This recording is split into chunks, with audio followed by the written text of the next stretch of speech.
Emma, welcome. I'm just thrilled that we can interview you or speak to you about your little Harry. So exactly a year ago, you got this gorgeous little black Labrador puppy. Okay, so can you just tell us your initial decision? You hadn't had a puppy before, had you, or a dog before? This is our first puppy, first dog of our family.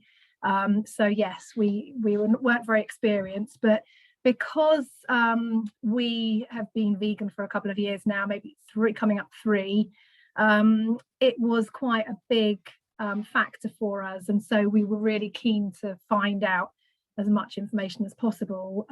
And the more we read up on it, we discovered that it definitely was going to be an option that we could do for Harry, which was actually one of the deciding factors in us getting a dog. It was something we would not have wanted to do, really, is the impact on the planet and everything, for going down the amount of meat that we'd have to do for a standard dog diet. And so we just really wanted to find out as many facts as possible. So it was great to come across your website, which was completely what we needed at that time, with so much information, and then being able to sort of have a conversation with you as well directly, and so many emails as well to answer all of our many questions.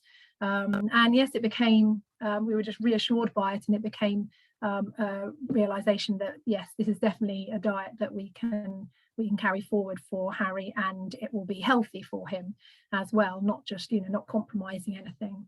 But obviously, because it's a new and relatively new thing in this country, or some people really have not heard much about it yet, we really wanted to make sure that we were doing it properly. And because obviously his health is the most important thing, and we know that we're getting all the health benefits from a vegan diet, so we just wanted to make sure that we were covering all that with him as well. Yeah, so, as a family, you just impressed me so much. I remember that first Zoom chat I had with you, where you had you had little Harry. I remember he was tiny, wasn't he? Your daughter, he's quite enormous. And your little daughter, who was quite little, was carrying him. But yes, that didn't last long, I bet. But no. But the two of you were just wonderful. I remember, because am I right? Is your husband an engineer? Are you engineers, or? He's an IT, okay. But I think actually the having a bit more time maybe during lockdown, we were quite lucky that we did have the time to explore it a bit more and dedicate to learning more about it. So true. Yeah, that was important. Actually, that's a good point, because then you were together as a family the entire time, because your children also are plant-based, aren't they? Yes, exactly. It was it was a bit of an all or nothing thing when we did it as a family, and my husband in particular is quite black and white when it comes to things. So whereas we were going to do it quite gradually, it just it was easier just to do it all or not at all. And so and the children, one of them at first was a little bit reluctant. The other one was like, no, I'm going to do it. I think we'd watched a few things that really just inspired us with it and made us think, oh my gosh, it's just definitely the right thing to do for so many reasons. But no, now they are, we've never pushed it on them, and they make their own choices. We've always said, if we're out on wherever you are, if you want to eat meat or if you want to eat something with dairy, and that's up to you. So we've never forced it on them, and they've come to actually they're the most hardcore vegans out of all of us. I mean, Olivia will read all the packets, and she doesn't want to touch anything that's got anything in it. Sounds like my vegan teen. They get even more obsessed with when they become teenagers. No, I think if you force it on them, that's where problems might start. But but it's part of their future. But how wonderful that, I mean, obviously Harry was brought in as another family member, that he can just join in with you.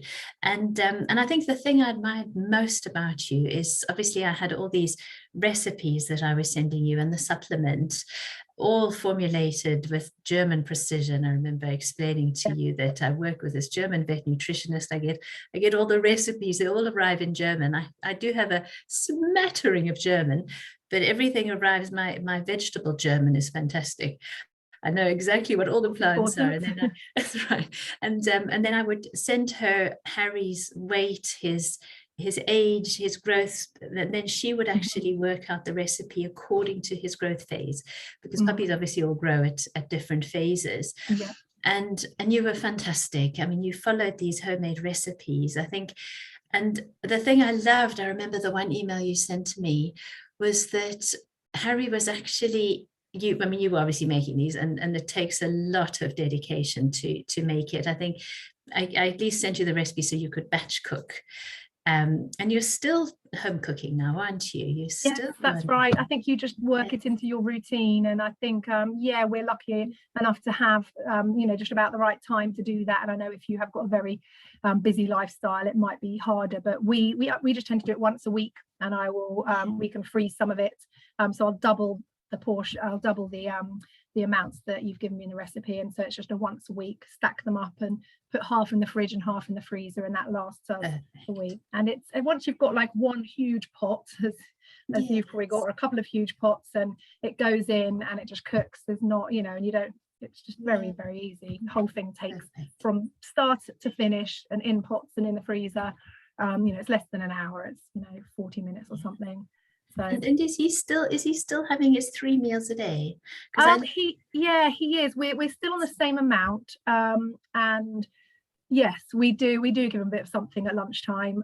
We work it out, so instead of having like 2 huge portions morning and evening, he just gets it throughout the day, just because we are here, when I'm not always here, but my husband's always here having lunch because he's still working from home. So while he's doing that, it just makes sense. He's used to that at the moment. If we had to change it up to be morning and evening, we could do that, but and I love that. I absolutely love that, the thought that he is a family member, and so he eats at the same time as you, because you're all eating the same food.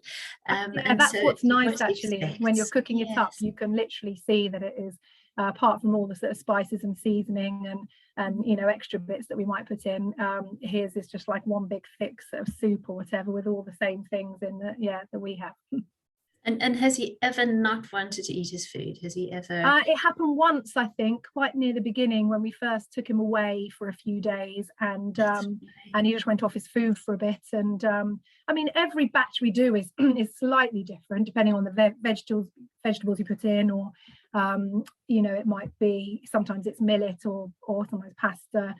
Generally I use millet, but yeah, depending on the vegetables, it can come out slightly different consistency and things. But no, I think that time, as you said, I think right. I did email you. That's so nice to sort of know you're there, and you said it could well be just the first time he's had a change of scene, and he got back onto his food, and he's never been off it since. He absolutely loves it. He doesn't seem to get bored of it. Our little dog did exactly the same, because he also has homemade, and he eats twice a day. But we all went away for Christmas, and my husband was on call and working away. So as a family, he came with us. So he was away from his normal environment, and he absolutely adores his food, and he loves being with us and with every member of family. We were all together, and it was the first time he wouldn't eat. And actually, I did get worried, but then I actually thought of your Harry, because they are so in tune with us as a family, and Harry would be so in tune with you. That change in routine is just too much of a stress. He wants to be back in his kitchen with his bowl and his routine of familiar sounds and smells, and that they're just like little children, exactly like little children. He has actually, we've taken him away quite a few times since, and he's been fine. So I think he's kind of now got used to the packing up of the car, and we're going away again, and so he's all right now. And the main question I also wanted to ask you is, what sort of controversy, or did you come across much? Have you had criticism from people, or vets? No, do you know what? No. We love to slide it in wherever possible when people comment on how healthy he looks, which is sometimes I would sometimes wait to see, sometimes they'll say, what are you feeding him? And then of course, with relish, I love to tell him that he's on a vegan diet, and most cases people are like, really, really quite shocked still, and interested. Good. But no, now my husband will just, if someone comments on him looking healthy and lovely, which they do all the time because he is so shiny and you know, full of life, and he will just slip it in anyway. Yes, well, he's a vegan dog actually, and just to get the word out there and the message out. I think I've come across one person who's like, you can't do that, and straight away, and I was like, well, you know, until I hadn't got time to talk to her at the time, but I said, you know, I've got so much information, I've done so much research, you know, I'm happy to explain stuff to you, but we haven't done this you know, without thinking very carefully about it and working out how we can do it properly. But he's everything's covered, and yes, dogs are omnivores and don't need meat. Well done.